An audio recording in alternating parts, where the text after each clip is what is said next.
Olá a todas e a todos, meus queridos irmãos e irmãs, e que seja quem for você, seja muito bem-vindo a este canal. Antes de começar, e como já expliquei a vocês, acabei ficando contra tanto os opositores das Testemunhas de Jeová, quanto as próprias Testemunhas de Jeová, o que fica bem claro nos comentários. E muito ocasionalmente surge aqui e ali um comentário de apoio, e há um que eu gostaria de compartilhar com vocês, se me permitirem, pois achei sensacional. Era alguém que comentava me perguntando: por que você esconde seu rosto em letras maiúsculas? Isso não é certo. Então eu respondi: olá, já respondi a essa pergunta no meu vídeo 2 ou 3. E tem alguém que me defende, um tal de T-Solution Bus, que responde: pelo menos ele fala, com o ele em maiúsculas. E mesmo que a gente prefira ver o rosto, é a mensagem que importa. Ninguém conhece o rosto dos profetas, não é? Isso não muda em nada a relevância do que eles dizem. Achei esse comentário realmente simpático. Fico me perguntando onde está essa pessoa, esse senhor, essa senhora. Pôde encontrar essa resposta que achei realmente muito interessante e muito pertinente, e eu queria simplesmente compartilhá-la com vocês. Bem, como vocês sabem, as duas coisas que permanecerão, os dois pilares, as duas razões de existir deste canal no YouTube, são primeiramente a importância de que os membros do corpo governante possam receber a ajuda espiritual de que precisam, especialmente desde a gestão criminosa deles durante a crise sanitária de 2020. E, em segundo lugar, a importância de ajudar nossos queridos irmãos e irmãs a entender que a obediência cega aos anciãos e aos membros do corpo governante não é absolutamente bíblica. Muito pelo contrário, ela pode se revelar extremamente perigosa para as testemunhas de Jeová e seus filhos. É esse segundo ponto que vamos desenvolver nestes 2 ou 3 vídeos, porque desejo que esse assunto fique o mais claro e preciso possível. Para compreender bem esse assunto, precisamos voltar ao que aconteceu há alguns anos, e eu realmente corro o risco de surpreender vocês neste vídeo. Vamos começar? O corpo governante das Testemunhas de Jeová continua a elogiar a maneira extraordinária como lidaram com a crise de 2020 sob a direção, dizem eles, de Jeová, que supervisionou tudo e guiou seus porta-vozes na terra, ou seja, os membros do corpo governante.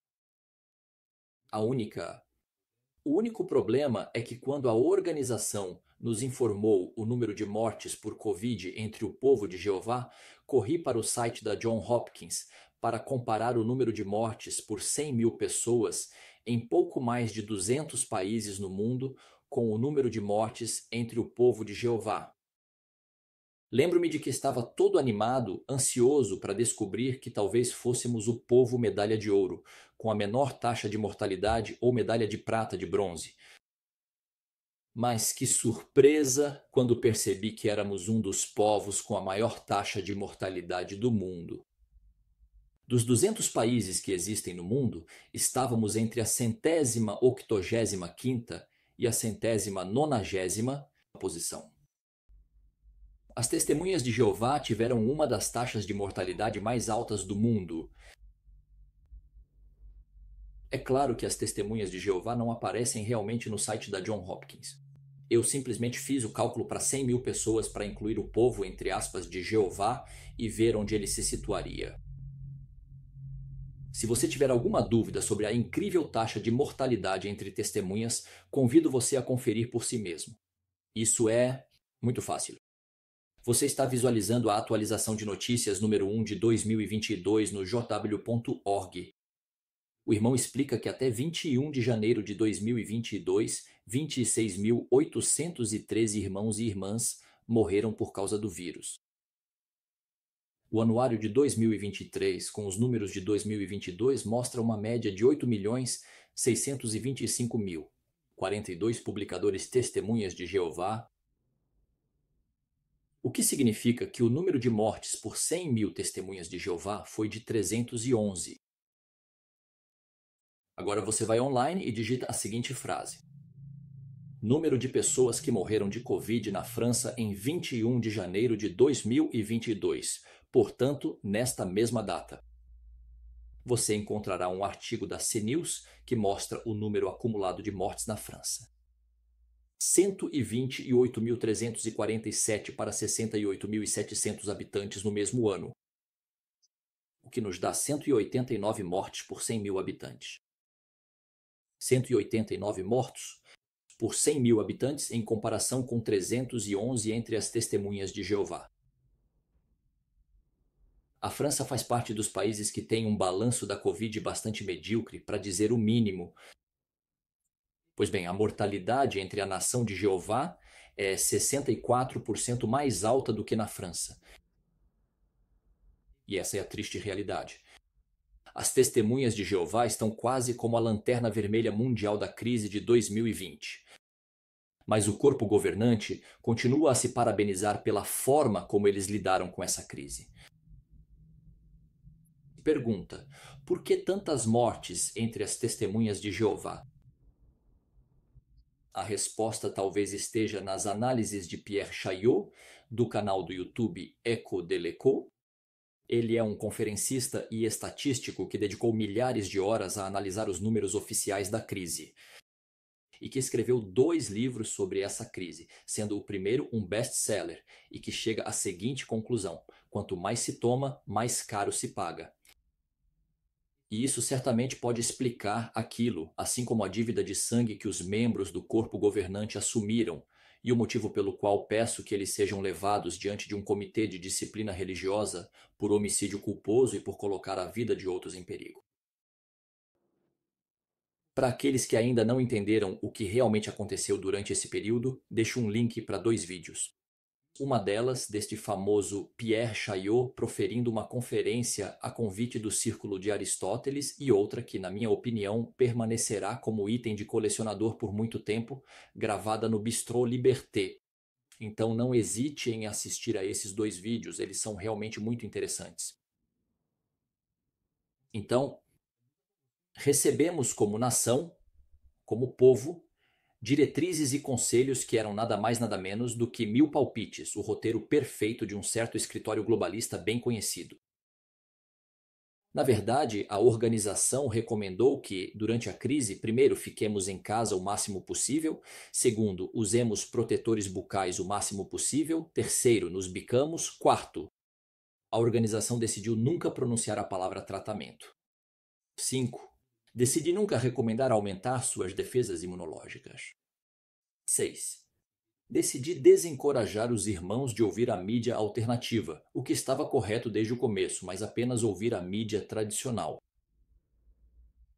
Será que os membros do corpo governante ainda não entenderam o grau de mentira e corrupção da maioria desses meios de comunicação? Isso é terrivelmente preocupante. Esse foi realmente o conselho que eles nos deram caso quiséssemos entender exatamente o que estava acontecendo durante a crise.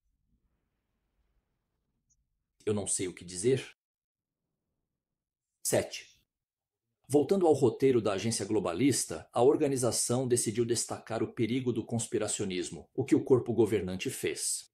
Por meio de um artigo publicado nesse mesmo período no jw.org e por meio do ponto de atualidade número 7 de 2021 e, por fim, 8. Fazer absolutamente tudo para silenciar qualquer irmão ou irmã que sequer encorajasse seus companheiros cristãos à prudência e à reflexão antes de se vacinar. O mínimo que podemos fazer é reconhecer a incrível coincidência de o corpo governante ter, por acaso, seguido as diretrizes desse órgão globalista. Fazer de tudo para silenciar os opositores foi exatamente isso que aconteceu na minha congregação, por meio de uma comunicação explicando que todos os irmãos e irmãs que tivessem um discurso diferente do corpo governante poderiam ser anotados. E todos nós conhecemos o próximo passo após a anotação, que é a desassociação. Então, claramente, essa comunicação não foi feita em todos os lugares. Pode ser que os anciãos da minha congregação, com base em uma carta da organização, tenham tomado a iniciativa dessa comunicação. Então, um dia, durante a crise, recebo uma mensagem do corpo de anciãos querendo conversar comigo. Ok.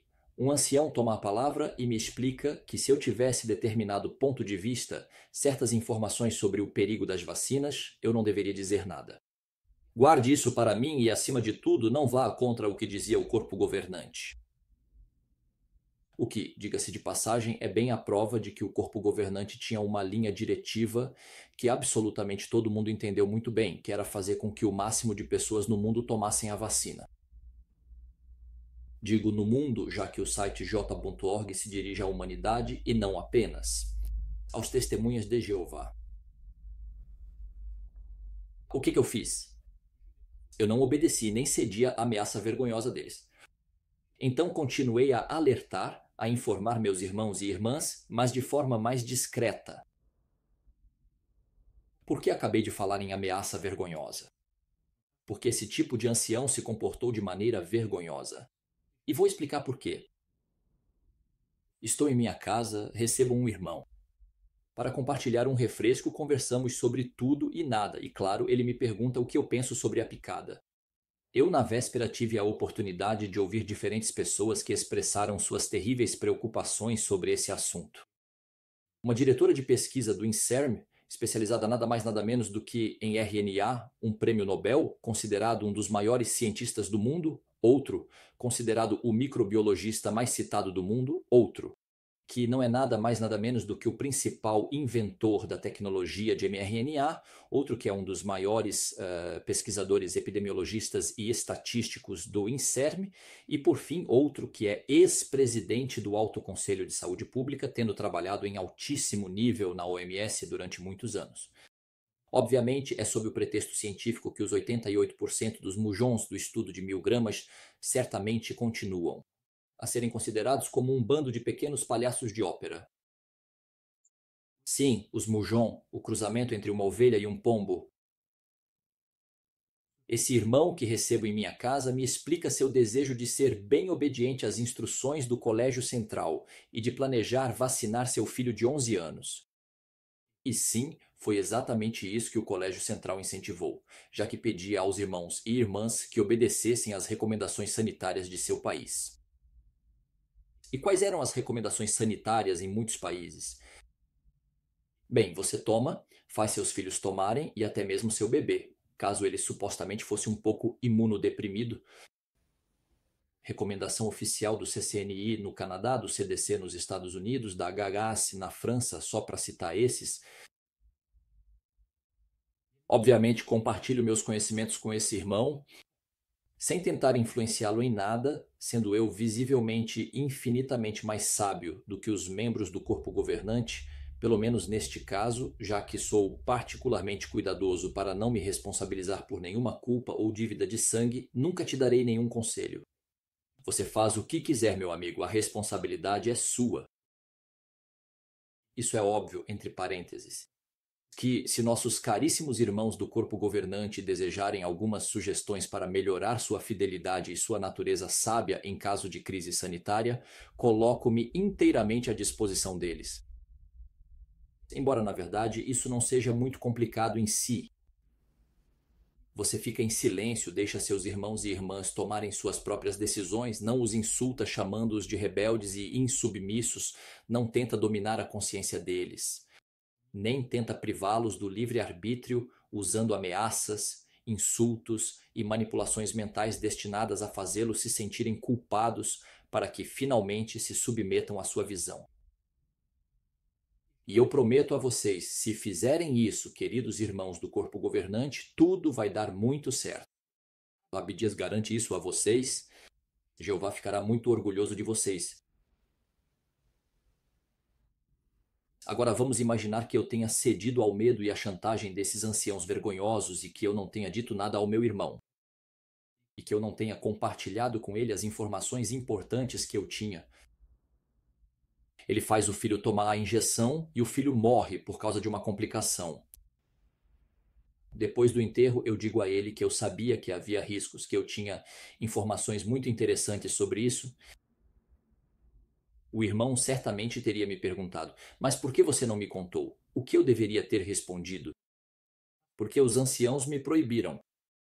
Me ameaçaram de me marcar, ou até mesmo em um segundo momento de me expulsar se eu tivesse falado com você sobre isso. Você consegue realmente imaginar essa cena totalmente surreal e inacreditável? Você entende a gravidade do que aconteceu? E você entende por que eu escrevo à mão todos os roteiros dos meus vídeos?